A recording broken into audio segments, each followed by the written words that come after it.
বিতাড়িত শয়তানের কাছ থেকে আল্লাহ পাকের সাহায্য প্রার্থনা করে পরম করুণাময় অসীম দয়ালু আল্লাহর নামে শুরু করছি। আল্লাহ পাক আপনাদের সবার উপর তার শান্তি, করুণা, রহমত, দয়া বর্ষণ করুক। টু বিল্ড কোরআনি জীবন নামক ইউটিউব চ্যানেলে অত্যন্ত গুরুত্বপূর্ণ একটা বিষয় নিয়ে আলোচনা করতে এসেছি। এর আগের ভিডিওতে আমি আলোচনা করেছিলাম যে বিষয়টা, সেই ভিডিওর দ্বিতীয় অংশটা আমি আলোচনা করছি যে কোরআনি বিধানে কৃপণতা, ব্যয় ও মিতব্যয়। কোরআনি বিধানে কৃপণতা, ব্যয় ও মিতব্যয়, এই বিষয় নিয়ে আমরা আলোচনা করতে এসেছিলাম। তার দ্বিতীয় অংশটা আলোচনা করব যে আমরা পবিত্র কোরআন পাকের মধ্যে আল্লাহ পাক 16টা সূরায় যে 33 জায়গায় যে কৃপণতা, ব্যয় এবং মিতব্যয় সম্পর্কে আল্লাহ পাক আলোচনা করেছেন, তার মধ্যে আমি 8টা পয়েন্ট করেছিলাম, 4টে পয়েন্ট আলোচনা করেছি আগের ভিডিওয়ে। এখন যে বাকি 4টে পয়েন্ট আমরা আলোচনা করব। আজকে 5 নম্বর পয়েন্ট যে বিষয়ে আলোচনা করব, আল্লাহ পাক আল্লাহর পথে ব্যয়ের কি প্রতিদান দেবেন। আমরা এর আগের ভিডিও দেখেছি আল্লাহ পাক কৃপণতা করতে নিষেধ করেছেন, কারণ আল্লাহ পাক কৃপণদের ভালোবাসেন না, পরিষ্কারভাবে জানিয়ে দিয়েছেন। সেই সঙ্গে আল্লাহ পাক জানিয়ে দিয়েছেন আল্লাহ পাক আল্লাহর পথে সৎ কাজে ব্যয় করার আদেশ দিয়েছেন। আর সেই সঙ্গে আল্লাহ পাক মৃত্যুর আসার আগে পর্যন্ত আল্লাহ সমস্ত কিছু আমাদের ব্যয়, দান, সদকা যা করার সেগুলোর কথা বলে দিয়েছেন। কাদের জন্য ব্যয় করব সেও জানিয়ে দিয়েছেন আল্লাহ পাক। এবারে আল্লাহ পাক এই আয়াতগুলো আমরা আল্লাহ পাক জানিয়ে দিয়েছেন আল্লাহর পথে যদি ব্যয় করি আমরা, তাহলে আমাদের আল্লাহ পাক কী প্রতিদান দেবেন।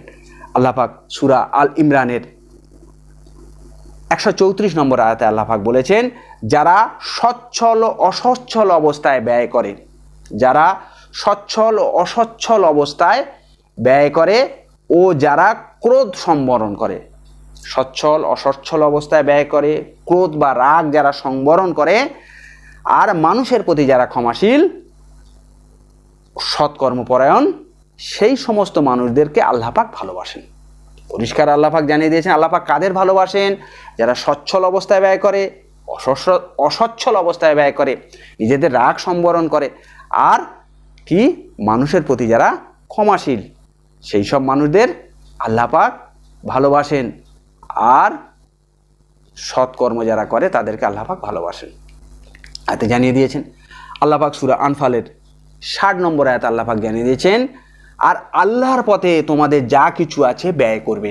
পরিষ্কার আল্লাহ সূরা আনফালের 60 নম্বর আয়াতে আল্লাহ জানিয়েছেন আল্লাহর পথে তোমাদের যা কিছু আছে ব্যয় করবে, তার পুরো প্রতিদান আল্লাহ পাক দেয়া হবে। জানিয়ে দিয়েছেন যে তোমাদের যা কিছু আল্লাহর পথে তোমরা ব্যয় করবে, তার পুরো প্রতিদান আল্লাহ পাক তোমাদের দেবেন, দিয়ে দেবেন, এবং তোমাদের উপর জুলুম করা হবে না। আল্লাহর পথে তোমরা যা ব্যয় করবে তার পুরো প্রতিদান তোমাদের দিয়ে দেবেন, তোমাদের ওপর কোনো রকম জুলুম করা হবে না। আল্লাহ পাক সূরা আনফালের 60 নম্বর আয়াতে এটা জানিয়ে দিয়েছেন। আবার আল্লাহ পাক সূরা হাদীদের 7 নম্বর আয়াতে আল্লাহ পাক বলে দিয়েছেন, যারা বিশ্বাস করে ও আল্লাহর পথে ব্যয় করে তাদের জন্য আল্লাহ পাক বড় পুরস্কার দেবেন। আল্লাহ পাক আবার জানিয়ে দিয়েছেন সূরা হাদীদের 7 নম্বর আয়াতে আল্লাহ পাক জানিয়ে দিয়েছেন, যারা বিশ্বাস করে ও আল্লাহর পথে যারা ব্যয় করে তাদেরকে বড় পুরস্কার দেয়া হবে। আবার সূরা তালাকের 7 নম্বর আয়াতে, সূরা তালাকের 7 নম্বর আয়াতে আল্লাহ পাক জানিয়ে দিয়েছেন, সচ্ছল ব্যক্তি, যাদের সচ্ছলতা দিয়েছেন আল্লাহ পাক, সেই সচ্ছল ব্যক্তিরা নিজেদের সামর্থ্য অনুযায়ী ব্যয় করবে। আবার যাদের জীবিকা আল্লাহ সীমিত করে দিয়েছেন, অসচ্ছলতা আল্লাহ যাদের দিয়েছেন, যাদের জীবিকা আল্লাহ সীমিত দিয়েছেন, তারাও বলছে, তাদেরকে বলেছে তারাও তাদের সামর্থ্য অনুযায়ী আল্লাহর পথে তারা আল্লাহ যা দিয়েছেন তার সামর্থ্য অনুযায়ী তারা ব্যয় করবে। আল্লাহ যাকে যা সামর্থ্য দিয়েছেন তার থেকে কোনো গুরুভার বা বোঝা আল্লাহ কারোর চাপাতে চান না। যার যেমন সামর্থ্য দিয়েছে সে সেই অনুযায়ী ব্যয় করবে, তার থেকে গুরুভার বা বোঝা আল্লাহ কাউকে চাপাতে চান না, এটা জানিয়ে দিয়েছেন। আর আল্লাহ পাক এও জানিয়ে দিয়েছেন কষ্টের পরে আল্লাহ পাক আসান দেন, কষ্টের পরে আল্লাহ পাক আসান দেবেন। এই সূরাতে আল্লাহ পাক এটাও জানিয়ে দিয়েছেন। আল্লাহ পাক 6 নম্বর পয়েন্ট যেটা আলোচনা করব, যে আল্লাহর পথে ব্যয় না করার শাস্তি। আল্লাহর পথে ব্যয় করার যে পুরস্কার আল্লাহ পাক যেমন ঘোষণা করে দিয়েছেন, আল্লাহর পথে ব্যয় না করার শাস্তিও আল্লাহ পাক সেখানে ঘোষণা করে দিয়েছেন এই সূরাতে। আল্লাহর পথে ব্যয় না করার শাস্তি আল্লাহ পাক ঘোষণা করে দিয়েছেন সূরা তওবার 34 এবং 35 নম্বর আয়াতে আল্লাহ পাক জানিয়ে দিয়েছেন, যারা সোনা রূপা জমা করে। ভালো করে মনে রাখি, আমাদের প্রত্যেকের সোনা রূপা প্রীতি আছে, সোনা রূপা সম্পদকে আঁকড়ে ধরে রাখার প্রীতি আছে। সেই জন্য বলি, যারা আল্লাহ পাক জানিয়ে দিয়েছেন সূরা তওবার 34 এবং 35 নম্বর আয়াতে আল্লাহ পাক জানিয়েছেন, যারা সোনা রূপা জমা করে এবং তা আল্লাহর পথে ব্যয় করে না, তাদেরকে মারাত্মক শাস্তির খবর দাও। তাদেরকে মারাত্মক শাস্তির খবর দাও। কি মারাত্মক শাস্তি? আল্লাহ পাক তাও জানিয়ে দিয়েছেন, সেদিন জাহান্নামের আগুনে ওই সমস্ত সোনা রূপাগুলোকে গরম করা হবে, যেগুলো জমা করতো সেই সমস্ত সোনা রূপাকে গরম করা হবে এবং তা দিয়ে তাদের পাশে পিঠে দাগ দেয়া হবে। জাহান্নামের আগুনে ওই সমস্ত সোনা রূপা যেগুলো জমা করতো সেগুলোকে গরম করে তাদের পাশে পিঠে দাগ দেয়া হবে। যারা আল্লাহর পথে ব্যয় করতো না, দাগ দেওয়া হবে এবং বলা হবে, এই তো তোমাদের প্রাপ্য, তোমরা নাও, যা তোমরা জমা করতে তার ফল ভোগ করো। আল্লাহ পাক এই মারাত্মক শাস্তির খবর দিয়েছেন যারা আল্লাহর পথে ব্যয় করে না, শুধু কেবলমাত্র সোনা রূপা জমা করে। 7 নম্বর পয়েন্ট যেটা আলোচনা করব, যে আল্লাহ পাক যে অপব্যয়কারীদের সম্পর্কে আল্লাহ পাক ঘোষণা করেছেন। আবার ব্যয়, অপব্যয়কারী যারা, তাদের সম্পর্কে আল্লাহ পাক কি ঘোষণা করেছেন? সূরা বনী ইসরাইলের 26 এবং 27 নম্বর আয়াতে আল্লাহ পাক জানিয়ে দিয়েছেন, আত্মীয় স্বজনকে তার প্রাপ্য দেবে। জানিয়ে দিয়েছে আত্মীয় স্বজনকে তার প্রাপ্য দিতে বলেছে। অভাবগ্রস্ত পথচারী মুসাফিরদের অবশ্যই দেবে, আর কিছুতেই অপব্যয় করবে না। কিছুতেই অপব্যয় করবে না, আল্লাহ পাক জানিয়ে দিয়েছেন। কারণ যারা অপব্যয় করে তাদেরকে বলে দিয়েছে কে? অবশ্যই তারা শয়তানের ভাই। নিজেরাই বুঝতে পারবো অপব্যয় কোথায় হয় ভাই। মানুষের জীবনের জৈবিক চাহিদা খুব সীমিত, খুব প্রয়োজন। মানুষের সুস্থভাবে বাঁচার জন্য মোটা ভাত, মোটা কাপড় আর একটু মাথায় বাসস্থান, একটা মানুষের এটা খুব সামান্য প্রয়োজন। তার বাইরে মানুষের যেগুলো অর্থ সম্পদ মানুষ যেগুলো ব্যয় করে সেগুলো বলা হয় অপব্যয়। সেগুলো শয়তানের ভাই, সেই কাজগুলো খারাপ যায়। দেখবে তখন মদে যায়, নেশায় যায়, জুয়া খেলায় যায়, বিভিন্ন নারী সঙ্গের জন্য যায়। যে কাজগুলো শয়তানের কাজ, খারাপ কাজ, সেই সব কাজ যাবেই যদি অপব্যয় মানুষ করতে প্রবৃত্ত হয় বা আসক্ত হয় অপব্যয়। সেই জন্য বলছে অপব্যয় যারা করে তারা শয়তানের ভাই। সেটাকে অপব্যয় করতে আল্লাহ পাক নিষেধ করেছেন এই আয়াতের মধ্যে দিয়ে। কারণ শয়তান মানুষের প্রতি বড় অকৃতজ্ঞ। এখানে জানিয়েছে শয়তান তো খারাপ পথে ঠেলে নিয়ে যাবেই, অকৃতজ্ঞ। ওই জন্য অপব্যয়কারীদের নিষেধ করেছেন, কেননা অপব্যয়কারীদের শয়তানের ভাই বলেছেন আল্লাহ পাক। সূরা 8 নম্বর পয়েন্টে আল্লাহ পাক ব্যয় এবং অমিত ব্যয়ের মধ্যবর্তী পন্থা অবলম্বনের আদেশ দিয়েছেন।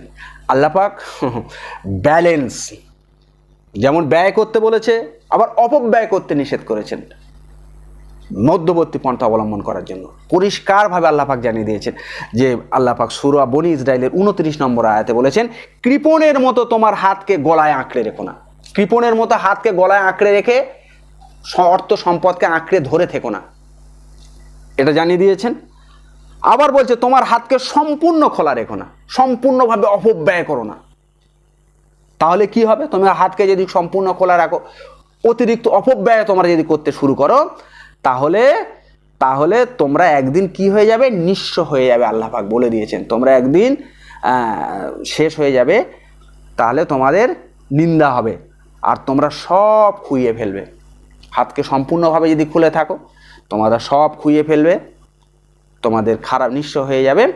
আর কৃপণের মতো গলায় আঁকড়ে ধরো না। তাহলে কি? মধ্যপন্থা অবলম্বন করতে হবে। আল্লাহ পাক সেটাও জানিয়ে দিয়েছেন সূরা বাকারার 29 নম্বর আয়াতে আল্লাহ পাক জানিয়ে দিয়েছেন। আবার আল্লাহ পাক সূরা ফুরকানের 67 নম্বর আয়াতে আল্লাহ পাক বলেছেন, যখন তারা ব্যয় করবে তখন তারা অমিত ব্যয় করবে আর অপব্যয় করবে না। যখন তারা ব্যয় করে তখন তারা অমিত ব্যয় অপব্যয় করে না, আবার কার্পণ্যতা করে না। কৃপণতা করতে বারণ করছে, আবার অমিত ব্যয় অতিব্যয় করার জন্য অপচয় করতে আল্লাহ পাক নিষেধ করছে। দুয়ের মধ্যবর্তী পন্থা অবলম্বন করো। পরিষ্কার এখানে যাতে আল্লাহ পাক জানিয়েছে দুয়ের মধ্যবর্তী পন্থা অবলম্বন করো তথা একটা ভারসাম্যমূলক ব্যয়ের পথ গ্রহণ করতে বলেছেন। ভারসাম্যমূলক ব্যয়ের পথ গ্রহণ করতে বলেছেন। আমাদের প্রত্যেকটা মানুষের আয় ব্যয় করতে হয়, আর সেজন্য আমরা এই দুটো ভিডিওর মাধ্যমে আমরা জেনে নেব যে 8টা বিষয় আমরা জেনে নিলাম যে আল্লাহ পাক কৃপণতা, আল্লাহ পাকের অপছন্দ এবং কৃপণদের শাস্তি দেবেন, আমরা 1 নম্বরে যেটা জেনে নিলাম।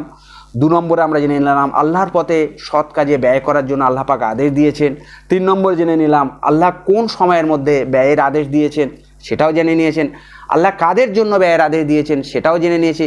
আল্লাহর পথে ব্যয়ের যে প্রতিদান দেবেন সেটাও আমরা বিভিন্ন কোরআনের রেফারেন্সে জেনে নিয়েছি। আল্লাহর পথে ব্যয় না করার কি শাস্তি দেবেন সেটাও জেনে নিয়েছি। এবং আল্লাহর অপব্যয়কারীদের সম্পর্কে আল্লাহর যে দিয়েছে বিধি নিষেধাজ্ঞা দিয়েছেন সেটাও জেনে নিয়েছি। আর আয় ব্যয়ের মধ্যবর্তী পন্থা অবলম্বন করার জন্য আল্লাহ পাক যেটা দিয়েছে সেটা জেনে নিয়েছি। সমস্ত কিছু জেনে বুঝে আল্লাহর যে এই শরীয়তি বা কোরআনের মধ্যে আল্লাহ পাক যে জীবন বিধানের মধ্যে যে বিধান আমাদের দিয়েছেন আয় ব্যয় সম্পর্কে এবং কৃপণতা সম্পর্কে, সমস্ত জেনে বুঝে আমাদের জীবনে এনে আল্লাহ পাকের এই কোরআনী বিধানে আত্মসমর্পণ করে প্রকৃত যাতে মুসলমান হয়ে কোরআনী জীবন গড়ে প্রকৃত মুসলমান হতে পারি, সেজন্য কামনা করে শেষ করছি।